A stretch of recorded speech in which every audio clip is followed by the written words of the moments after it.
Mapagpalang araw po sa ating lahat. Ang aking pong bahagi ngayon ay mula sa aklat ng Deuteronomio, Kabanata 18, talata 1 hanggang 6. Ang bahagi ng mga pari.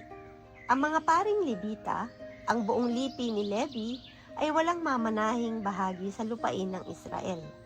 Ang para sa kanila ay ang mga kaloob at handog kay Yahweh. Wala silang bahagi sa lupain tulad ng ibang lipi sa Israel. Si Yahweh ang kanilang bahagi, gaya ng kanyang pangako. Ang mga ito ang nakalaan para sa mga pari mula sa handog kay Yahweh, maging baka o tupa, ang mga balikat, ang mga pisngi at ang tiyan, ang unang ani ng mga pananim, ng alak, ng langis, at ang unang pinaggupitan ng inyong mga tupa. Ang lipi ni Levi ang pinili ni Yahweh upang maglingkod sa kanya bilang mga pari habang panahon. Sakaling may Levita mula sa alinmang bayan ng lupain na kusang magpunta sa lugar na pinili ni Yahweh. Amen. Isang mapagpalang araw pong muli sa ating lahat. Muli niyo po akong samahan sa pagbabahagi ko ng salita ng Diyos. Sinasabi po dito sa 18 kabanata ng Deuteronomio, versikulo 7 hanggang 12. Maaari siyang maglingkod doon na kasama ng kapwa niya Levita. Siya ay bibigyan doon ng kanyang kaparting kasindami ng ibibigay sa mga Levita na dating naglilingkod doon, bukod sa kaparte niya mula sa mana ng kanyang ama. Babala laban sa pagsunod sa kaugalian ng mga pagano.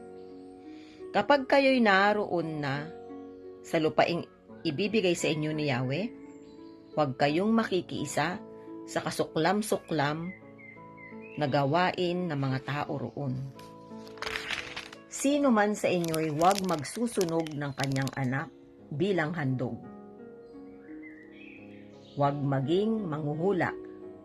Huwag gagawin ang ginagawa ng mga mananawas, ng mga mangkukulam, at ng mga sumasangguni sa mga espiritu ng patay.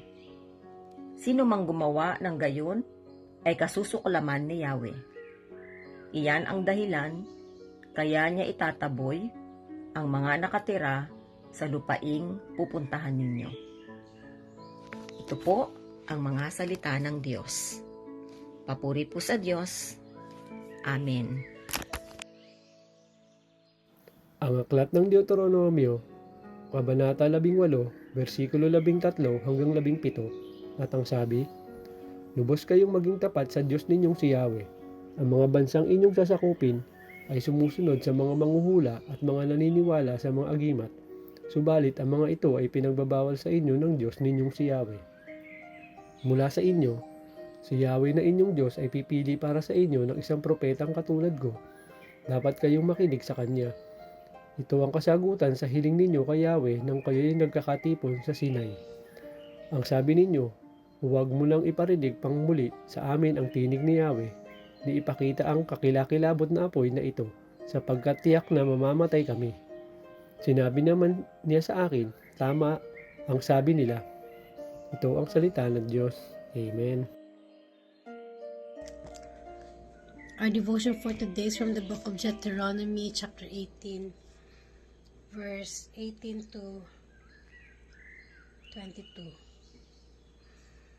Aking palilitawin sa kanila ang isang propeta sa gitna ng kanilang mga kapatid na gaya mo, at aking ilalagay ang aking mga salita sa bibig niya, at kanyang sasalitain sa kanya ang lahat ng aking iutos sa kanya. At mangyayari na sino mang hindi makikinig sa aking mga salita na kanyang sasalitain sa aking pangalan, ay aking sisiyasatin yaon sa kanya. Ngunit ang propeta na magkasalita ng salitang may pagpapalalo sa aking pangalan, na hindi ko inuutos sa kanyang salitain ang magsasalita sa pangalan ng ibang mga Diyos, ay papatayin nga ang propetang yaon. At kung iyong sasabihin sa iyong puso, paanong malalaman namin ang salita ng hindi sinalita ng Panginoon? Pagka ang isang propeta ay nagsalita ng pangalan ng Panginoon, o ang bagay ay nasinasabi ay hindi sumunod ni mangyari, ay hindi sinalita ng Panginoon ang bagay na yaon, Ang propetang yaon ay nagsalita ng kahumpugan, huwag mong katatakutan siya. This is the word of God. Amen.